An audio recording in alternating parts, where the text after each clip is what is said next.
dengan saya Ayu dari divisi HR dan juga ada dua teman saya dari divisi yang berbeda. Kenalin dong, siapa dulu nih, Mas atau Mbak dulu nih?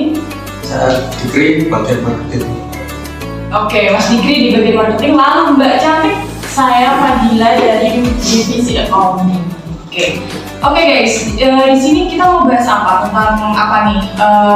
Kita mau bedah buku mengenai tentang Atomic Habits dari James Clear. Kalau misal mungkin sobat semuanya tahu ya tentang Atomic Habit ini membentuk sebuah kebiasaan yang memang awalnya buruk menjadi baik gitu ya, per step demi step. Nah lalu kita akan membuka bab pertama yang memang konsennya kepada dahsyatnya kekuatan Atomic Habits itu seperti apa, kayak gitu. Nah, kalau boleh saya tanya nih dari Mbak Fadila mungkin ya, kebiasaan Mbak Fadila mungkin dari kebiasaan buruk lalu ingin istilahnya tuh ingin apa ya, istilahnya ingin mengoreksi lah ya. Kalau dari Mbak Fadila apa kebiasaan buruknya? Kalau untuk saat ini ya, yang mau aku ubah sendiri itu pola makan. Kenapa tuh Mbak? Karena sebelumnya aku itu lebih ke kayak semuanya kayak nggak di-filter gitu loh Mbak. Gitu. Jadi kayak kadang kebanyakan makan kayak contoh kalau seafood atau gorengan gitu kan ya, kayak itu sekarang aku batasin. Jadi kayak aku jaga pola makan, kayak makan sayur lebih banyak. Sebelumnya kan aku jarang makan sayur. Iya. Terus mungkin kalau untuk gua ini aku belum seberapa banyak masih mencoba, tapi sekarang aku lebih ke jaga pola makan dan makan sayuran gitu. Terus juga makan tepat waktu juga itu pengaruh, karena sebelumnya itu makan cuma mungkin sepagi nggak pernah sarapan atau apa gitu. Itu ya kebiasaan buruknya ya. Kalau dari Mas Dikri sendiri kebiasaan buruknya apa Mas Dikri? Kebiasaan buruknya biasanya selalu main game sih. Main game ya? Main game kenapa Mas? Biasanya kalau main game tuh otomatis lupa waktu, Ya. lupa tugas gitu ya. Kalau dari Mas Dikri apa?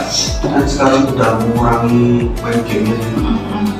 Mulai yang dulu yang terlalu sering main game, mengurangi game Mbak Mas Mbak Ayu sendiri ya? apa kayak kebiasaan buruk yang mau gitu? Kebiasaan buruk saya biasanya juga makan. Makannya adalah seperti table manner ya. Maksudnya dalam artian saya tuh kalau makan suka bunyi Mbak Mas. Bunyi itu kenapa? Pada saat saya makan tuh kan kalau makan kan kayak pakai piring kaca ya, piring keramik lah, keramik gitu kan. Bunyi itu ting ting. Itu kan biasanya kan kayak mengganggu apa ya istilahnya, mengganggu orang lain lah, orang terdekat. Dan juga hanya itu sih sebenarnya untuk kebiasaan buruk saya itu. Kebiasaan buruk saya biasanya pada waktu deadline tugas sudah ada, saya nggak dapat reminder. Artinya saya butuh sebuah tools kan untuk mereminder itu kan, kayak gitu. Jadi memang yang dibahas di dalam bab 1 ini itu memang perbaikan 1% itu sesuatu yang tidak terlalu rasa gitu. Apalagi perubahan tersebut kan terlihat gitu ya. Jadi kalau misal kita memang mau merubah ya, jangan dilihat hasilnya yang dari awal kita buruk banget terus kita mau jadi baik, itu kan juga butuh waktu. Kita adakan sebuah effort tuh, sebuah perubahan mungkin persentasenya juga hanya 1% aja gitu. Mungkin berapa persen gitu. Nah kalau dari Mbak Fadila nih ya, berbicara tentang kebiasaan buruk itu kan pasti ada beberapa hal yang memang harus kita garis bawahi gitu ya. Kalau dari Mbak Fadila itu lebih baik menghindar atau lebih baik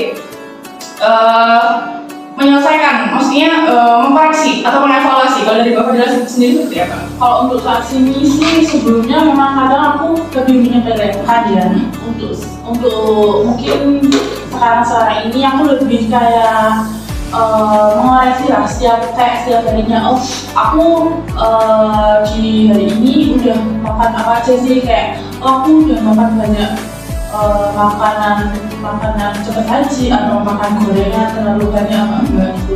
Pokoknya reminder diri sendiri aja, setiap harinya itu pasti ada gitu.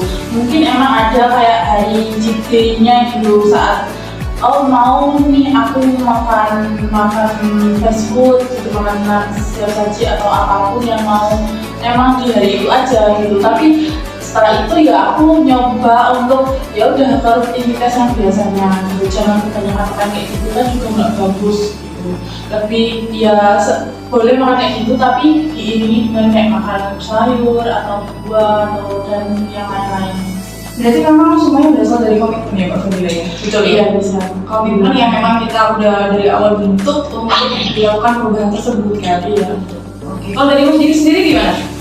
Biasanya menghindar sih. Menghindar? Nah, Oh, gini, kalau misal kita ngomongin menghindar kan berarti ada beberapa hal yang memang habits itu kita perlu koreksi dan juga menghindar ya Mas Diki ya? Kayak gitu ya, kalau dari Mas Diki sendiri menghindarnya apa Mas? menghindari biasanya kayak kan biasanya pulang kerja bisa main game. Iya. Nah, jadi itu aku buat pindah main gamenya jam segini, terus yang bisa diganti bersosialisasi sama keluarga. Iya sih. Kalau misalnya kita bicara tentang habitsnya Mas Diki kan yang memang awalnya juga gamers lah ya, gaming lah. Dengan apa namanya waktu yang istilahnya kita dari hari Senin sampai dengan hari Sabtu nggak ada waktu kan buat keluarga kan ya. Biasanya kita meluangkan waktu tersebut buat perubahan kita, gitu kan ya Mas Diki ya. Oke. Sebenarnya sendiri gimana? apa? Kalau dari saya sendiri untuk kebiasaan tadi yang saya ada 2 Mbak Fadila. Ya salah satunya atau yang Boleh yang pertama mengenai makan ya. Mungkin kalau makan saya lebih kepada menghindari juga ya. Menghindari tapi juga belajar. Jadi kan mungkin saya seperti itu dari saya kecil gitu kan, secara nggak sadar gitu kan. sudah terbiasa. Nah, iya sama jadi habit kan mungkin. Nah, terus habis itu untuk menghindar tersebut ya saya harus ada orang yang buat nge-alert saya untuk hey Mbak, kamu kalau makan yang sopan, yang menghargai orang karena gini loh, sopan kamu untuk makan seperti ini loh. Gitu. Mungkin saya harus ada orang sih untuk itu Mbak. Terus untuk yang kedua, untuk habit saya yang kedua, kebiasaan saya mengenai tentang apa tadi? Tentang yang ada deadline. Oh iya, deadline kerja itu kayak aku harus mengkoreksi Mbak, ya kan? Dalam artian aku mempunyai deadline kerja yang memang cukup padat ya, mungkin kami saya aja Mas Diki, Mbak Fadila juga ya. Saya harus membutuhkan beberapa tools, kayak misal Excel bisa saya gunakan atau mungkin catatan di HP yang memang saya daily memegang HP kan, jadi mau nggak mau reminder ya, mau nggak mau harus dari situ gitu, kayak gitu sih. Nah, yang dikonklusikan di buku ini itu mengenai tentang istilahnya ada budaya Jepang yang harus kita tiru seperti Kaizen. Nah di sini sebenarnya kalau membahasakan Kaizen ini kan ada beberapa faktor ya, kayak misalnya 5R mungkin teman-teman ada yang beberapa paham dan juga ada yang belum gitu ya. 5R itu yang saya sekarang sedang lakukan gitu. 5R itu mengenai tentang resik, istilahnya bersih, rapi, terus kerja itu istilahnya tuntas gitu dalam 5R tersebut kayak gitu. Nah, terus untuk bab 1 ini biasanya masalah yang terjadi jika terlalu memikirkan sebuah sasaran atau untuk perubahan tapi kita nggak ada effort itu akan istilahnya tidak kondusif, maksudnya tidak ada upaya apa-apa gitu loh. Kalau misalnya memang kita ada mau perubahan yang lebih baik lagi, ya udah tunjukkan effort tersebut gitu kan ya Mbak ya. Dengan Mas. Oke, ini baik banget ya.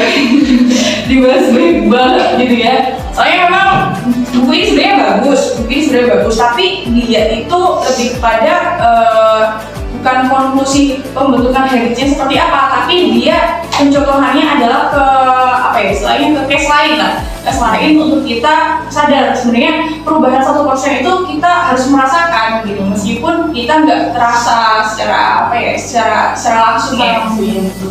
Setidaknya ada gitu. Jadi kayak perubahan setiap harinya kita meskipun nggak merasakan tapi sedikit banyaknya ada gitu. Iya benar. Nah, terus pernah nggak sih dari Mbak Fadila ataupun Mas Dikri ya pada saat merubah kebiasaan tersebut teman-teman berdua ini nggak mencapai sebuah istilahnya nggak mencapai sebuah sasaran yang artinya yang udah merubah balik begitu lagi, terus kayak nggak ingat lupa kayak gitu, pernah nggak sih? Kalau itu pasti ada sih Mbak, pasti ada momen kayak gitu di di hal apapun gitu. Contoh ya kayak gitu, aku dulu juga pernah kayak mungkin aku pengen jago makan dan sebagainya, terus ternyata mungkin apa kayak niatku aja yang kurang kuat, jadi kayak balik lagi kebiasaan yang sebelumnya gitu. Terus ya sering sih, lebih ke sering kayak gitu, cuma ya udah kadang aku kurang konsisten aja di situ gitu. Oke, kalau dari Mas Diki sendiri? Biasanya ada yang mengingatkan sih kalau ada kebiasaan main HP, main HP terus. Iya. Kalau misalnya kita seperti itu sih memang membutuhkan support ya, support dalam diri kita juga, niat kita yang memang ingin perubahan yang lebih baik gitu kan ya, untuk menjadi seseorang yang berguna juga gitu loh. Gitu.